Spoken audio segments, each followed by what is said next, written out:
అంతర్జాతీయ వయోవృద్ధుల దినోత్సవం సందర్భంగా హైదరాబాద్ రవీంద్ర భారతిలో తెలంగాణ ప్రభుత్వం వేడుకలు నిర్వహించింది. ఈ వేడుకలకు ముఖ్య అతిథిగా మంత్రి సీతక్క హాజరయ్యారు.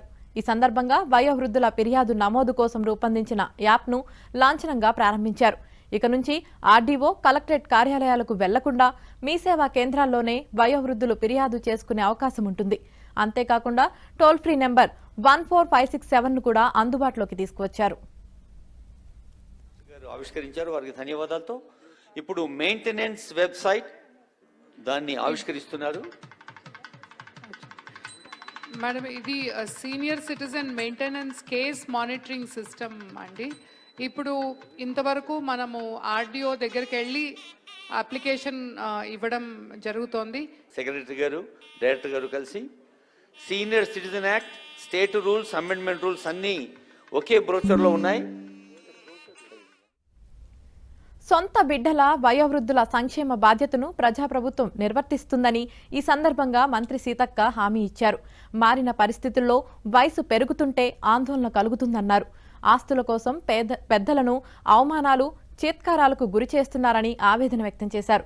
అందుకే పిల్లల ప్రేమకు దూరమైన వయోవృద్ధులను తమ ప్రజాప్రభుత్వం హక్కున చేర్చుకుంటుందని సీతక్క తెలిపారు. తల్లిదండ్రులు అనేది లేకుండా నేను అసలు ఇక్కడ ఎట్లా ఉంటా? నాకు ఇవన్నీ ఎట్లొస్తాయి? ఆ మినిమం ఆ మూలం అనేది మర్చిపోయి ఆ ఆస్తుల దానికోసమో, అంతస్తుల దానికోసమో, లేదా స్టేటస్ కోసమో, గొప్పల కోసమో తల్లిదండ్రులను విస్మరించేటువంటి వికృతమైనటువంటి మనుషులు ఈరోజు ఈ అభివృద్ధి చెందుతున్నటువంటి దేశాలలో తయారవ్వడము మనకు పట్టిన దరిద్రంగా మనం భావించాలి. మీ అందరికీ మన ప్రభుత్వం ఉంది, ప్రజా ప్రభుత్వం ఉంది. మేము ముగ్గురం కూడా, మేము ఇక్కడ ఉన్నటువంటి నలుగురం ఈ డిపార్ట్మెంట్లో ఒక కూతుళ్ళలాగా మరి చూసుకోవాలన్నటువంటి లక్ష్యంతో పనిచేస్తూ ఉన్నాం.